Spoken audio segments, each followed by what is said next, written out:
अस्सलाम वालेकुम नाज़रीन। प्रोग्राम आपकी आवाज़। जर्मनी की सरकार ने पाकिस्तान की एम्बेसी में जाकर जो पाकिस्तान की सफ़ीर है, ख़तून है वहाँ पे, उससे मुलाकात की और ख़बर बहुत बड़ी है। आपको मैं बता दूँ, हुआ ये कि पाकिस्तान के जो लोग काम के लिए जर्मनी में आए थे, जो लीगल तरीके से जो वहाँ से वीज़े लेके आते हैं, उनकी आज बात करेंगे।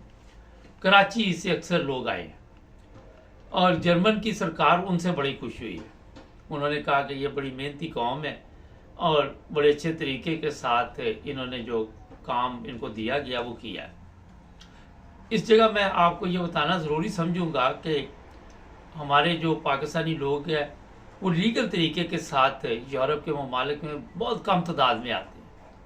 उसकी निस्बत इंडिया में ज़्यादा लोग जो है वो यहाँ आकर काम करते हैं इंडिया से। मगर इंडिया क्योंकि बहुत बड़ा है, अगर आप हिसाब लगाएं तो इंडिया के मुकाबले में पाकिस्तान छोटा है, लेकिन फिर भी मेरे हिसाब में बहुत कम लोग जो हैं वो यहाँ पे आके तो काम करते हैं। यहाँ अगर आप किसी जगह भी चले जाए तो आपको हर जगह इंडियन मिलेंगे। डेंटिस्ट है, कंप्यूटर मास्टर है, जो भी आपको लोग मिलेंगे वो अक्सरियत इंडियन की है।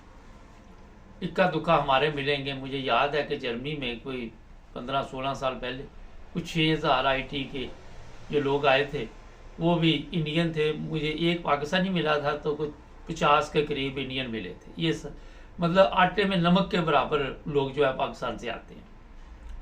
पहली चीज़ तो ये है कि जो भी लोग अब पाकिस्तान से आना चाहते जर्मनी में, उनको मैं चंद चीज़ें बता देता हूँ। क्योंकि जर्मन गवर्नमेंट की तरफ से जो ऐलान हुआ है और वो एम्बेसी में जाके खुद मिले ये सरकार, तो होता ये है कि अगर आप ऑनलाइन जाके वीज़े अप्लाई करते हैं काम के लिए तो फौरी तौर पर ये वीज़े मिल जाते हैं। कोई इतना बड़ा ये इशू नहीं होता। वो तमाम सहूलतें आपको जर्मनी में मिलती हैं, मेडिकल की होती हैं।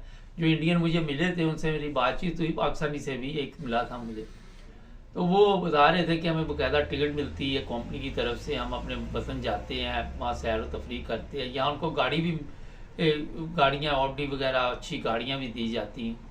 ये होता ये है कि आपने किस लेवल पे तालीम हासिल की, किस लेवल की आपकी जो काम है वो किस लेवल का है। खैर, ये मैं इसलिए बता रहा हूँ कि अगर आपको पता है कि आप इस काबिल हैं, पाकिस्तान में जो लोग रहते हैं, डॉक्टर है, उसके बाद ये नर्सें, उसके बाद ये IT में जो लोग हैं, कंप्यूटर मास्टर, फिर और भी जो शोबे हैं, ये जाके ऑनलाइन चेक करें और जर्मनी का वीज़ा आप आसानी से हासिल कर सकते हैं। अगर आप काम में दिलचस्पी रखते हैं और बाद में आके यहाँ पे मेहनत करते हैं तो फिर आपके लिए और भी रास्ते खुल जाते हैं, आपकी फैमिली को भी फ़ायदा होगा। और यहाँ आपको मैं बता देता हूँ कि जर्मनी में अगर आप पहुँच जाएं तो समझें कि आपकी ज़िंदगी बदल गई। समझ जाएं कि आप अपनी ज़िंदगी को जो वहाँ पे वक्त ज़ाया कर रहे हैं पाकिस्तान में, वक्त ही ज़ाया है ना, जब आप महफूज ही नहीं वहाँ पे, जब आपको पता ही नहीं कि अगले मिनट में क्या हो जाना हमारे साथ, जब आपके ऊपर जो हुक्मरान है वो ही नहीं ईमानदार, तो नीचे सारा सिस्टम ही किस तरह चल सकता है। तो जनाब, आपके बच्चों का मुस्तकबिल जो है वो बेहतर हो सकता है।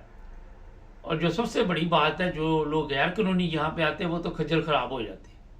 आप इज़्ज़त के साथ आएंगे, इज़्ज़त के साथ यहाँ पे काम करेंगे और आपको इज़्ज़त की निगाह से देखा जाएगा। ये भी एक बहुत बड़ा आपको फ़ायदा होगा। तो जनाब, जो जर्मनी की सरकार है वो पाकिस्तानियों से खुश हुई। अब मैं चंद चीज़ें आपको यही बता दूँ। होता ये है कि कई लोग होते हैं उनको इज़्ज़त रास नहीं आती, उनको फिर प्रॉब्लम हो जाती है कि जनाब हमें इतनी इज़्ज़त दी गई है, तो अगर अल्लाह ताला आप पर मेहरबान हो जाए और आपको वीज़ा मिल जाए, आप इस काबिल हों, तो यहाँ आके ईमानदारी के साथ ज़िंदगी गुजारें। यहाँ आके ऐसे काम ना करें जिसकी वजह से कल को वो दूसरे लोगों को भी फिर मसले मसाइल बने। जो कराची से लोग आए उनका नमूना देख कर इन्होंने फ़ैसला किया कि हम पाकिस्तान से लोगों को लेंगे।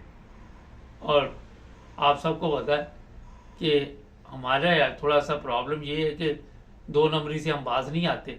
अगर आप ईमानदारी के साथ इन ममालिक में अपनी मेहनत के साथ अपनी कारकर्दगी के साथ इन लोगों के दिल जीत लेते हैं ना, तो समझिए कि उससे और भी पाकिस्तानियों को फ़ायदा होगा, और भी लोगों को फ़ायदा होगा। तो जनाब देर ना कीजिए और अभी से इस बारे में सोच विचार शुरू कर दीजिए और देखिए कि किस लाइन में आपको वहाँ पे जर्मनी का वीज़ा मिल सकता है।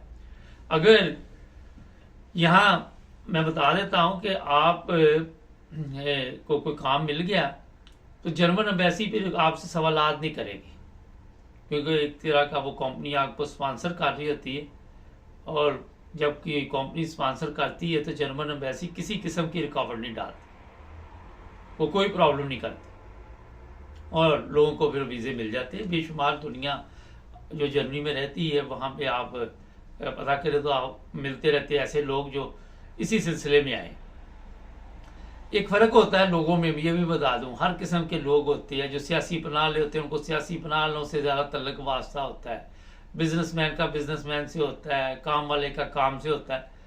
तो ये इसलिए मैंने आपको बताया कि जब आप लोग आएंगे तो आपका माहौल और होगा, आपका रहन सहन बिल्कुल मुख्तलिफ होगा। उसकी वजह होगी कि आपको वहाँ से एक जो वीज़ा इशू किया गया वो काम का वीज़ा है, और जो जर्मन कौम है वो मेहनती बंदे की बड़ी कदर करते हैं।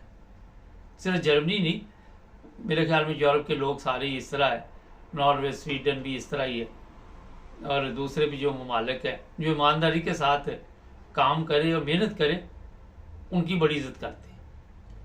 तो जनाब ये मैंने आपको बता दिया। अब इससे बड़ी खुशकिस्मती क्या होगी कि जर्मन सरकार एम्बेसी में जा रही है। हमारी एम्बेसी में जर्मन सरकार गई है और उन्होंने जाके ये दावत दी है कि आपके लोगों से हम बड़े मुतमिन हैं, हम बड़े खुश हैं कि बड़ी मेहनती कौम है। तो मेरी हंसी निकल गई वैसे, सॉरी। तो मेहनती तो हम हैं, मगर उसी काम में जिसमें अगर वो जर्मन आपको वीज़ा दे तो उसी काम में मेहनत करे तो फ़ायदा रहेगा।